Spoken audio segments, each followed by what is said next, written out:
I also think that Marvel is on this journey now of they're trying a bunch of other stuff, and I'm excited for them to see how all that goes, and it's hard to project.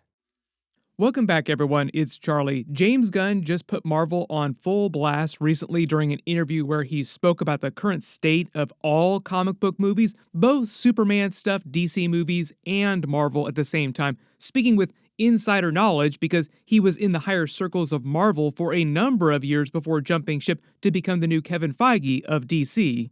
He explains what's really killing Marvel right now and what Kevin Feige and Marvel have been doing to turn things around recently, turn the ship around, so to speak. Their efforts to fix Marvel actually started a while ago, but it's not always clear that that's the case based on some of the recent movies and TV shows that they've been releasing. I'll explain why that is, because a lot of people ask if they're already fixing stuff behind the scenes, then why does it take so long to actually see that bear fruit on screen? If you're brand new to the channel, be sure to subscribe to get all the videos. They have the Fantastic Four coming out in a couple weeks, so we are giving tickets away. All you have to do to enter is just be a subscriber and post all your reactions in the comments below. If you didn't see James Gunn's original comments, this is what he actually said. Gunn is an alum of Marvel Studios, having directed 3 Guardians of the Galaxy movies and a Christmas special, and noted that Disney's mandate to increase Marvel's output amid the launch of Disney Plus in 2019 had a negative impact on the larger Marvel universe. Disney CEO Bob Iger has openly admitted to making this mistake. So this is where James Gunn chimes in. He says, that wasn't fair, it wasn't right, and it killed them. Gunn saying of Marvel, we don't have the mandate at DC, like he's talking about on the DC side of things now, to have a certain amount of movies and TV shows every year. They can make as much or as little as James Gunn wants to make. So he says, James Gunn, we're going to put out everything that we think is of the highest quality, not letting any of the really trash stuff get out. We're obviously going to do some good things and some not so good things, just meaning that he's not a perfect person, like they're not a perfect studio.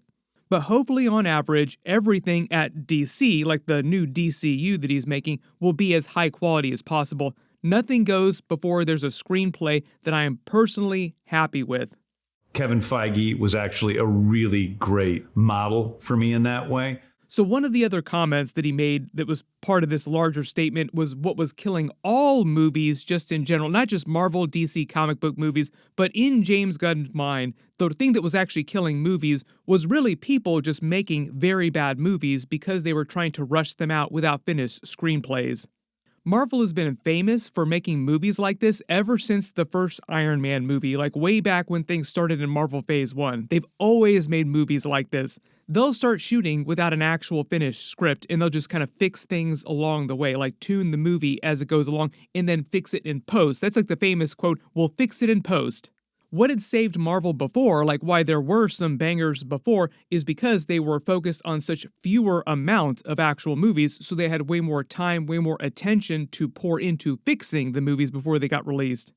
But after the James Gunn interview came out, he actually chimed in to clarify some of his statements, basically trying to say that he wasn't saying Marvel was totally cooked and they were dead and gone and just would pack up shop for the next 10 years and then reboot everything and come back in like 20 years with brand new movies. This is what he actually said about that. As is clear in the context of the interview, I didn't say it killed them talking about Marvel like they're over, but they were screwed by the situation they had no control over, meaning that Disney was forcing Marvel to do all this stuff, this crazy high output that caused their quality to decrease, like quantity over quality. Then he says Marvel is on the other side of that now, which is good, like they're slowly turning the ship around. The sacrifice everything for streaming craze killed many good things by forcing a demand for content that couldn't possibly be met, putting movies on TV before they had proper theatrical run, and more. The insanity has died down and balanced out everywhere, thank God. So the other part of this that he was saying is that streaming essentially is killing a lot of movies right now in the theater. That's why you're seeing so many movies do such poor box office, even when there's the occasional decent movie out there. The real takeaway here is that it's actually Disney Plus that killed Marvel since Avengers Endgame. Although there were a lot of other things that Marvel did that did not help. Like on top of that, releasing some stuff that they probably should not have released. But the idea is that streaming is slowly killing movies faster than anything else because it's training people to wait to watch everything. Like, why pay to see a movie in a theater if you can see it on Disney Plus in like 30 days? Like, oh, I could wait a couple weeks to see a movie. Nope, that didn't help things. So it's kind of a death spiral kind of problem. So like they're rushing movies out faster, meaning that people are less excited about movies, devaluing their brand, and they're also training people to not go see the movies anyway. So even when they do release a really solid movie, like Thunderbolts was actually a pretty solid movie, Captain America Brave New World could have been better, but was an okay movie. Both of those movies probably would have performed much, much better if people had not been trained to just wait a couple weeks to see them on Disney Plus. One of the big problems that Marvel cannot fix, though, like this is beyond Marvel, is that the genie cannot be put back in the bottle when it comes to streaming. But what they can do is greatly reduce the budgets of the movies that they're making so that they don't need to earn $1 billion just to turn a profit. Also, the idea that they can start delaying streaming dates much longer so that movies have much more time to actually play in theaters, slowly retraining people to say, like, oh, if I don't want to wait an entire year to see a movie, then I better go see it in a theater. And also theaters running more discount programs, because if you haven't been to a movie theater recently, ticket prices are through the roof everywhere. It's crazy. So a lot of the problems that Marvel, Disney, Pixar, other movie studios are having are all self-inflicted wounds. All these studios chasing the streaming high, trying to be their own Netflix, not being able to beat them at their own game, and basically cannibalizing their own brands in order to do that. And in their rush to sort of fill this streaming gap, they released a whole bunch of slop, content filler that also devalued their brands, further hurting themselves longer term. Probably the best examples of this are the Kraven movie and Captain America Brave New World. Both of those were like the #1 streaming title for a good long while when they hit streaming, meaning that people were watching them, like a lot of people were watching them, they just didn't go to the theaters to actually watch them because they were waiting for the movies to hit streaming. One of the funnier details in this too, you probably saw this headline, is that the Kraven movie actually performed better than the Netflix movie that the Russos just released with Chris Pratt and Millie Bobby Brown. That's right, Kraven destroyed the Russos' recent movie, and the Russos' movie cost vastly more money to make. You didn't see that coming? There are a couple other problems that Marvel, DC, all movie studios in general have had that have not helped things. In their desire to chase the streaming model, sort of fill this gap, they've tried to appeal more towards a streaming audience, which tends to be much younger. So there are a lot of newer filmmakers that are trying to make movies that are way too niche, appealing to an online audience that isn't necessarily representative of the larger, broader audience that they really need to come see these movies so that they can turn a profit. There have been some people that have started to point this out too, an under-discussed issue being a lot of recent films and passing this generational torch from a younger boomer Gen X audience, married parents, mostly responsible for a lot of studios' earlier hits like early Marvel Phase 1 hits, early Avengers hits, to a lot of the younger millennial parents who grew up marinating in online fan culture. So another big problem right now, like another trap that people are falling into, is a lot of these younger filmmakers thinking their primary audience are the other online people, like terminally online people, who are rarely representative of the bigger viewership. And this is true generally of all types of movies, not just comic book movies or animated movies, all types of movies.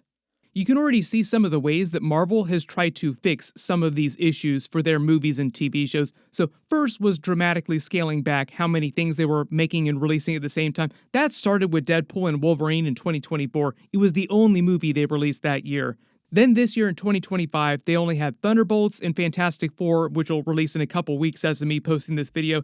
Next year, currently, the only movies they have confirmed are Spider-Man Brand New Day and Avengers Doomsday, basically them pivoting more towards quantity over quality of output. One of the problems with that, though, is that when they pumped the brakes on everything to focus on quality, they'd already rushed to film a lot of stuff that is still releasing this year, like their backlog of content made under the old system of how they did stuff.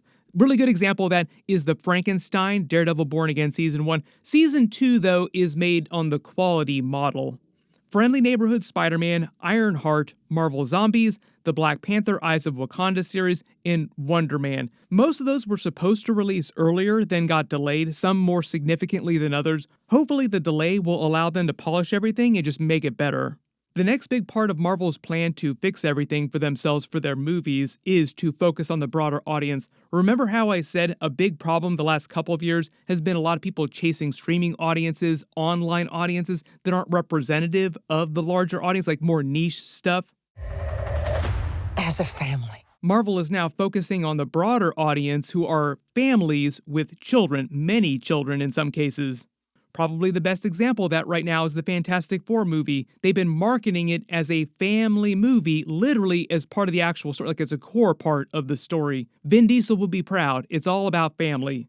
Marvel's saying, please buy tickets for your entire family to come see this movie. That's also why they added Franklin Richards as a major character. He's like Marvel's Grogu. The 1960s vibes, the classic Jack Kirby, the Stan Lee, also meant to appeal to the older audience who grew up reading those original Fantastic Four comics in the actual real-life 1960s. While at the same time trying to deliver for younger audiences who really want to see how the movie sets the stage for Avengers Doomsday and Robert Downey Jr.'s Doctor Doom coming back.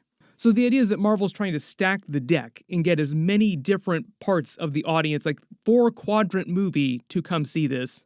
What they need is to bring on a lot of brand new viewers, particularly younger viewers, and train them to come see all their future movies so that they grow up doing the same thing and then bring their kids eventually to see the movies in the next 20 years. The easiest way to create a big jumping on point is a soft reboot. Say, fresh, brand new day, make all the puns possible. They're introducing a brand new X-Men cast. There's a new phase of X-Men based movies so that the Marvel movies that are happening after Secret Wars will feel very different just because the characters look so different without completely throwing away all the stuff that came before. Some of the stuff will survive from before. When it comes to reboots, those are the measure of last resort, though. That's like the last thing you do when you feel like you can't do anything else. They've done it a bunch of times in the Sony Spider-Man universe, and they're about to do it again with the Venom universe, too. So everybody post all your reactions in the comments below. There's a lot of big stuff happening right now because Superman is out next week. My review for that should post in the next couple of days, and then we'll start getting more Fantastic Four stuff. So whatever stuff they wind up releasing, whatever footage, whatever new Avengers Doomsday stuff that we hear about, of course I will do videos for it. There are a couple videos that I'm working on right now too. Everybody click here for my brand new Ironheart finale video for all that Mephisto talk. And click here to learn about the death of the Marvel Sony universe too, also in the middle of dying and soft rebooting itself the way that the MCU is doing. Thank you so much for watching, and I'll see you guys in the next one.